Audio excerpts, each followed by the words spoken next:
જય શ્રી કૃષ્ણ, જય માતાજી। કેમ છો બધા? મજામાં? તો સ્વાગત છે તમારા બધાનું આજના એક નવા વિડીયોમાં। અને અત્યારે જો ઘડિયાળમાં 9:30 થઈ ગયા છે અને આજે તો બધું કામ કરીને ફ્રી થઈ ગઈ ને એટલે જો સવારમાં વાડીએ આવી ગઈ છું।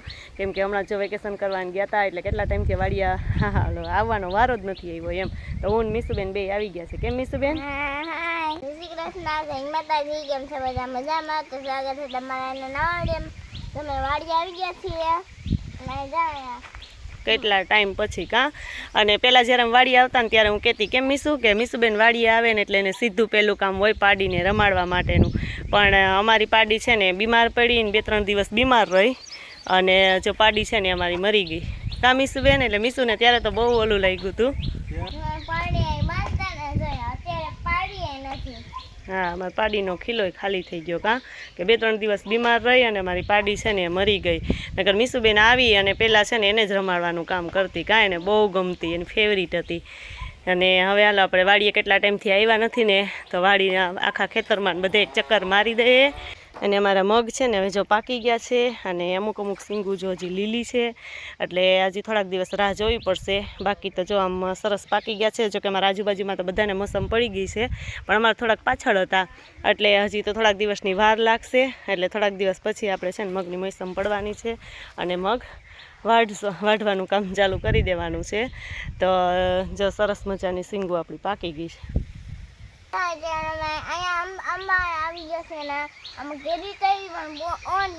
ઓણ જેવી નહીં, પોર જેવી કેરી નથી। પોર તો અમારે બહુ કેરી આવી હતી, આંબો આખો લટુર પટુર ભર્યો હતો એમ। પણ અત્યારે તો જો આ વર્ષે તો કેરી એ બહુ ઓછી આવી છે અને એમાંય બહુ મોડી છે।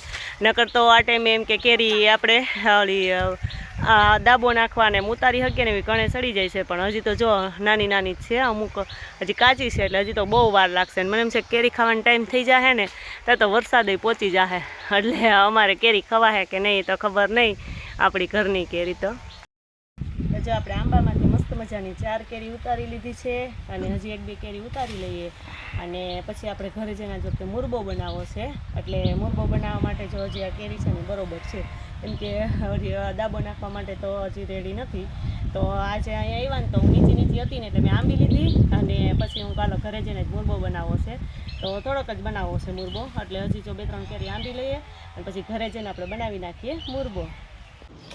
તો જો અમે વાડીએથી આવી ગયા છીએ ઘરે અને હવે કેરી લઈ આવ્યા હતા તો આપણે મુરબો બનાવવો છે। તો જો કેરીને અહીં છાલ ઉતારવાનું કામ આપણે ચાલુ કરી દીધું છે અને જો અહીંયા ખમણી લઈ લીધી છે। બધી કેરીને છાલ ઉતારીને પછી આપણે કેરી ખમણી નાખીએ અને પછી બનાવી નાખીએ મુરબો। તો જો ઘરે આવી અને સીધું બીજું કામ તો થઈ ગયું હતું બધું, રોટલી એક બાકી હતી તો હવે રોટલી આખી મારી મમ્મી બનાવે અને હું છે ને કેરીનું મુરબો બનાવી નાખું એમ। તો આપણે બધી કેરીની છાલ ઉતારી જાય ને એટલે કેરી બધી છે એ ખમણી નાખીએ। તો જો આપણી બધી કેરીની છાલ ઉતરી ગઈ છે હવે આપણે ખમણ કરવાનું કામ ચાલુ કરી દીધું છે। જો મોટી ખમણી લઈ લીધી છે એટલે સરસ છે ને એકદમ મોટું જો ખમણ થાય અને ઝીણું ખમણીએ તો એકદમ પીંડા જેવું થઈ જાય એમ। એટલે આપણે મોટી ખમણી લઈને સરસ મોટું ખમણ કરી નાખ્યું અને પછી આપણે થોડીક વાર હળદર મીઠું નાખી અને અડધી કલાક રહેવા દઈશું એટલે પછી એમાં ખાંડ નાખી અને આપણે તડકે મૂકી દઈશું અને આપણે આ જે મુરબો છે તડકા છાયાનો જ બનાવવાનો છે। તો જો આપણે આ બધું ખમણ છે ને સરસ મજાનું થઈ ગયું છે અને એમાં આપણે જો હળદર થોડુંક ને મીઠું નાખી દીધું છે અને હવે આપણે છે ને હળદર મીઠું નાખી અને અડધી કલાક રહેવા દઈએ છીએ। બહુ હળદર નથી નાખી, થોડી જ નાખી છે, નકર તો એકદમ પીળો થઈ જાય એટલે। અને હવે આપણે અડધી કલાક રહેવા દઈએ પછી છે ને આપણે અડધી કલાક થઈ જાય ને ત્યારબાદ આમાં આપણે ખાંડ નાખીશું। તો મસ્ત જો આપણું સરસ મિક્સ થઈ ગયું છે મિશ્રણ અને હવે આપણે અડધી કલાક એને રેસ્ટ આપી દઈએ। તો જે આપણે અડધી કલાક છે ને હળદર મીઠું નાખી અને રાખી દીધું હતું ને તો અડધી કલાક પછી જો સરસ એવું થઈ ગયું છે અને હવે આપણે સરસ એકદમ આ પાણી છે ને નિતારી લેવાનું। પછી જો આ એક તપેલામાં રાખી દઈએ અને પછી એમાં આપણે ખાંડ નાખી દઈએ અને તડકે મૂકી દઈએ એટલે તડકા છાયાનો જો આપણે મુરબો કરવો છે એટલે જો તડકા છાયાનો ન કરવો હોય તો ઝડપથી કરવો હોય તો આપણે ચાસણી લઈને કરી શકીએ એમ કે ખાંડની ચાસણી લઈ। પણ મારે જો તડકા છાયાનો કરવો છે અને જો થોડોક ટ્રાય કરવા માટે થોડોક જ બનાવ્યો છે એટલે આટલો જ મુરબો છે કે કેવો થાય તડકા છાયાનો એમ।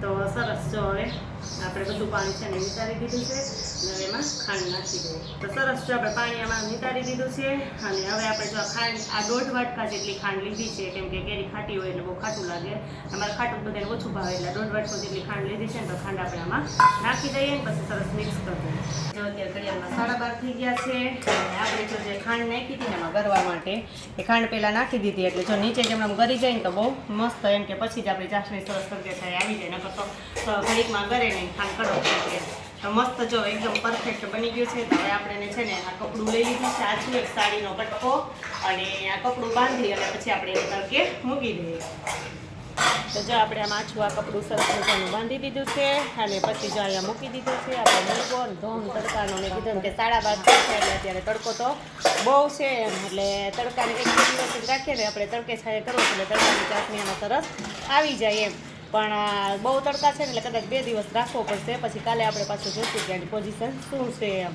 તો જો અત્યારે આપણે રાખી પછી આપણે મુરબો કરવા માટે મૂક્યો હતો ને એનો આજે 3જો દિવસ છે કે 3 દિવસ આપણે તડકે મૂક્યો ને તો ધોમ તડકા પડે છે ને એટલે બહુ મસ્ત જો આપણો મુરબો છે ને બનીને તૈયાર થઈ ગયો છે ને એમાં આપણે નીચે લઈ અને ખોલીને જોઈ લઈએ જો આમ જોઈને ત્યાં જ ખબર પડી જાય કે એકદમ ઘટ થઈ ગયો છે કેમ કે આપણે ખાંડ નાખી તો એકદમ પાણી પાણી હતું પણ તડકે રહી એટલે એની ચાસણી આવી ગઈ ને એકદમ ઘટ થઈ ગયો અને મસ્ત આપણો મુરબો બનીને તૈયાર થઈ ગયો છે 3 જ દિવસમાં અને સરળતાથી અને ઝડપથી એમ તો હાલ આપણે નીચે જઈ અને આને હવે એક એલચી નાખવાની બાકી છે તો આમાં હલાવી અને આપણે એક એલચી નાખી દઈએ એટલે આપણો આ મુરબો છે ને કમ્પ્લીટ મસ્ત તૈયાર થઈ ગયો તો જો મસ્ત મજાનો મુરબો આપણો તૈયાર થઈ ગયો છે અને એકદમ રેડી ને પરફેક્ટ જો આપણે જેવો મુરબો મસ્ત જોઈએ એવો થઈ ગયો છે અને જો આપણી ચાસણી પણ એકદમ મસ્ત આમ આવી ગઈ છે ઘાટી ઘાટી અને મસ્ત મજાનો મુરબો બની ગયો છે અને જો આપણે એલચી લઈ લીધું છે થોડું ખાંડી એલચી આમાં નાખી દઈએ તો સ્વાદ છે ને મુરબામાં બહુ મસ્ત આવે એટલે આપણો જો આ પરફેક્ટ મુરબો છે ને બનીને તૈયાર થઈ ગયો છે અને તમે કોઈ